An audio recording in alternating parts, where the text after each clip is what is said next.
Hey guys, today I'm going to share with you my homeschool book haul that I ordered on Amazon Prime Day. If this is the first time we're meeting, my name is Erin. I'm a homeschooling mom to 4 kids, ages 4 to 12.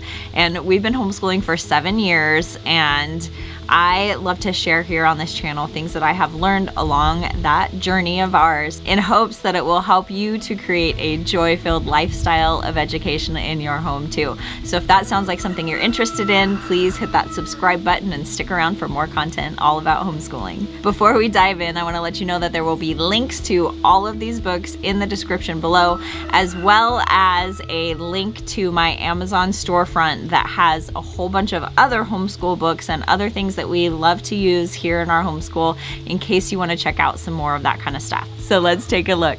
Some of these books that I got are part of our curriculum that we're going to be doing for history next year, and then some of them just looked really cool and I thought that my kids would be interested, so I picked them up while they were on sale. Some of them I did order as used books too, because it is great to save a few pennies and buy used options. The first one I got was The Endless Step by Esther Houtzig, and this one is going to be one of the readers for my son who's going to be going into 7th grade.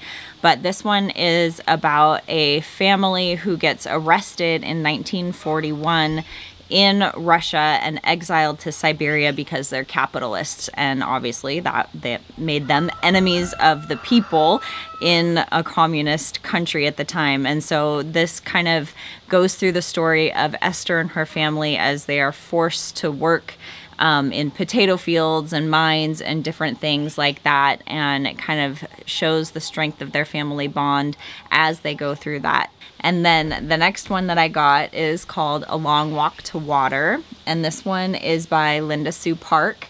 This one I think is for my 5th grader as one of his readers, but this follows the story of 2 kids in the country of Sudan and kind of what they go through on a daily basis. It says on the back that this mesmerizing dual narrative follows 2 threads, one unfolding in 2008 and one in 1985, with one hopeful message that even in a troubled country, determined survivors may find the future that they're hoping for. So I'm excited for my son to read this one and just kind of have another perspective on what life is like for kids in other parts of the world. Another one that we got is called The Singing Tree by Ceretti. This one takes place during World War I in Hungary, where this kid's father is called up to join the army, and these 2 cousins are forced to kind of grow up really early to help take care of the farm that they live on and their relatives, as well as Russian soldiers that come through and German war orphans who take refuge there. So this one sounds like a really interesting book that I'm excited for my oldest son to read. And then another one that is part of his reading is Animal Farm by George Orwell. And this one is written by George Orwell, and he wrote this book, which is kind of a satire based on what life is like in a communist society and that kind of stuff. So I think you might see a little bit of a theme here. I really think that my son's going to enjoy this because he is interested in all things politics and what's going on in the world today. So I think this one will be very fitting to what is happening in our country right now. The next 2 that I got, I've been wanting to get for the last couple of years, but I just hadn't bit the bullet and got them, but I did now when they were on sale. And the first one is Hungry Planet, and this one is part of our Simply Charlotte Mason curriculum that we're doing for history and geography. And basically the idea of this one is that it's like a pictorial study of what the world eats. And so this photographer went to a whole bunch of different countries all around the world and photographed different families. Let's take a look at one of the families in China just so you can get an idea of this one. This one shows a family here in China with all of the food that they eat for a week.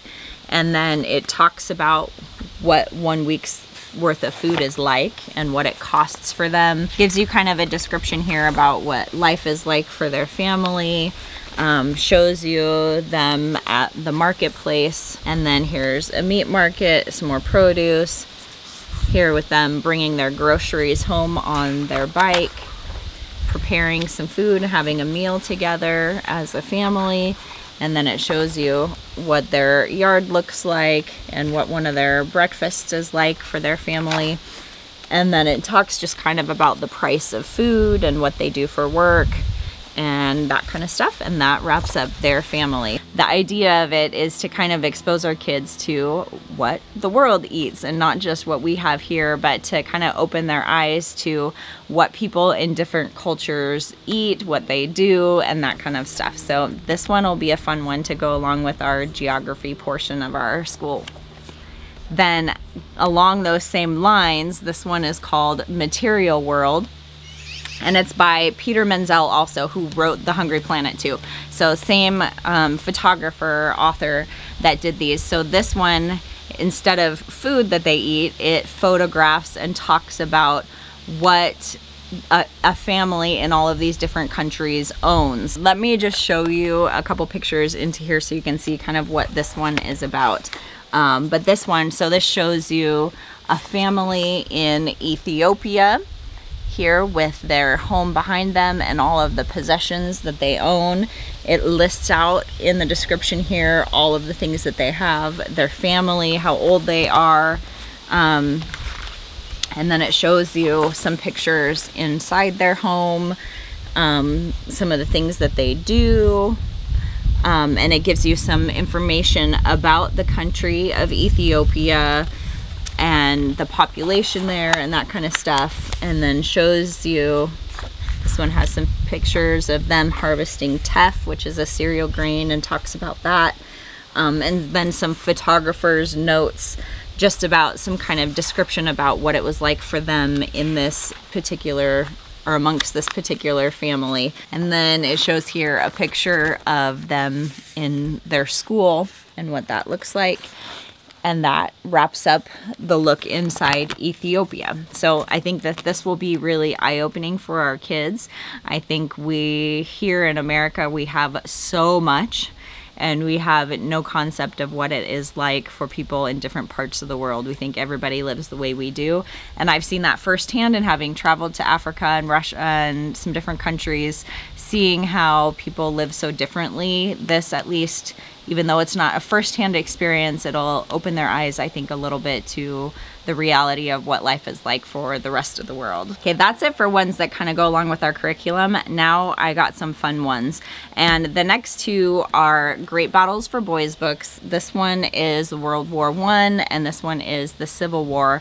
And we talked about these in my video that we did that was like books boys love or something like that. I'll link it here if you want to check that out. But these ones are ones that my middle son, who is 10, absolutely loves. And he's not normally a big reader, but he loves these books. And these go through, for example, World War I. Each chapter will be a different battle that happened, and it has some like photos in there, battle maps and different things, pictures of people that were involved in them, but it basically just tells the story about what happened in different battles during a particular war. So we studied the Civil War as part of our history last year, so this will be a good supplement for him to kind of read through over the summer, more as fun reading, but also tying into what we did last year. And then we're going to be continuing on with more modern history this coming year, so the World War I Great Battles book will tie in nicely with that for him. The next one I'm really excited about because I love history. And this one is called History. It's the past as you've never seen it before, and it's a DK Smithsonian edition. I love DK books. They're so beautiful and so informative and so fun to read. This one has the ancient world, the medieval world, the age of exploration, the age of revolution, and the modern world. And these are so cool because they have all these maps, tons of beautiful information, diagrams about all of these structures that were built and things that people did. It has some timelines involved, photographs of actual artifacts, different artwork to depict things that were happening too. They're just so much information, and they're so fun to look at. And I know that the kids are really gonna love looking through this one. In fact, they can't wait for me to finish this video so that they can dive into this one now. And then another one that I got is similar. It's another DK Smithsonian one, and this one is Battles That Changed History. So again, my 10-year-old son loves war and battle and all of that kind of stuff. So this one I thought would be really fun for him to look through. And this one goes through all the way from the Battle of Marathon in ancient Greece and Thermopylae, all the way up to the most recent one that it has is Operation Desert Storm from 1991. But it has this timeline here in the table of contents where it shows all of the things, all of these battles that happened and how they changed the world, basically. So there's lots of different maps, again, photographs, artwork, illustrations that go along with what they're learning, and then it has a description of what happened in these different battlefields. I love all of the artwork in here. Saratoga, my son lit up when he saw that because he's been obsessed with the Revolutionary War lately. Waterloo, Napoleon, goes all the way up to World War I, World War II, all of these things. So again, super informative, really fun to read, that I already spent a good deal of time looking through this because I was interested in it, but I know my kids are going to be excited to read through this one as well. And this is another DK one, Natural Health Encyclopedia of Herbal Medicine. And this is something that I've been wanting to learn about for me, so I bought this one more for myself, but it's educational, right? So maybe we'll be putting some of these things into practice. Let me give you a little peek inside this herbal medicine book, just so you can see in case it's something that you're interested in. So for example, garlic here shows you a picture, description, how you harvest it, traditional uses and current uses for it. I really enjoy how each one has these key preparations and their uses for each one of these things. So I'm excited to kind of look through and see what things that we have around here on our property and figure out if there's ways that we can use them for anything. So I just thought this would be a handy one to have nearby in case we need it. Hi, Mom. Hi. Do you sneak up on me?